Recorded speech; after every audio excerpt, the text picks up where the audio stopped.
Dear students, प्रस्तुत है राम लक्ष्मण परशुराम संवाद के तीसरे पद की व्याख्या। प्लीज पे अटेंशन नाउ, सुनिएगा।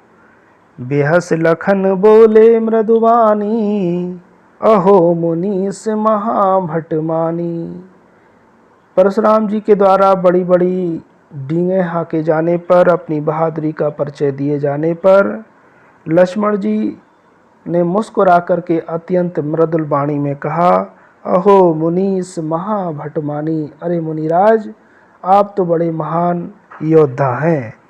पुण्य पुण्य मोह दिखाव कुठारू। आप तो बार बार मुझे अपना ये कुल्हाड़ा दिखा रहे हैं। इसे देख करके तो ऐसा लगता है जैसे चहते उड़ावन फूंक पहाड़ू। आप फूंक मार करके पहाड़ उड़ा डालना चाहते हैं।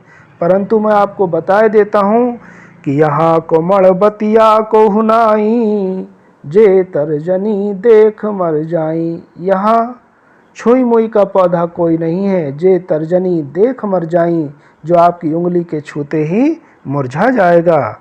देख कुठार सरासन बाना, मैं कछु कहा सहते अभिमाना। मैंने तो बस आपके हाथ में ये कुल्हाड़ा देखकर और धनुष बाण देखकर अभिमान पूर्वक कुछ वचन कह डाले थे। भृगसुत समोज जनेऊ बिलो की, जो कछ कहो सहो ऋष रोकी। आपको ऋषि भृगु का पुत्र जानकर और कंधे पर जनेऊ देखकर मैंने सब कुछ सहन कर लिया। आपने जो कुछ भी कहा उसे सहकर क्रोध को पी लिया। सुर महिसुर हरिजन और गाई, हमरे कुल इन पर न सुराई। हे मुनिवर, हमारे कुल की ये मर्यादा रही है कि हमारे कुल में सुर माने देवता, महिसुर ब्राह्मण, हरिजन भगवान के भक्त और गाय पर वीरता नहीं दिखाई जाती है। हेमराज, हमारे कुल की ये परंपरा है कि हम देवता, ब्राह्मण, भगवान के भक्त और गाय पर अपनी वीरता का प्रदर्शन नहीं करते हैं।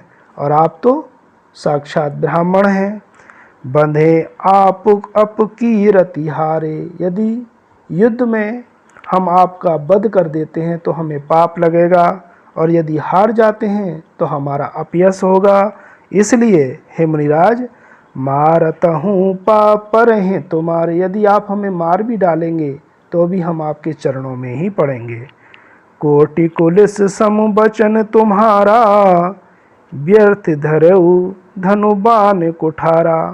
परशुराम जी का व्यंग उड़ाते हुए लक्ष्मण जी ने कहा कि आपकी वाणी से निकलने वाले वचन ही, शब्द ही करोड़ों कुल्हाड़ों के समान हैं। आप तो व्यर्थ में ही ये धनुष, बाण और कुल्हाड़ा धारण करते हो।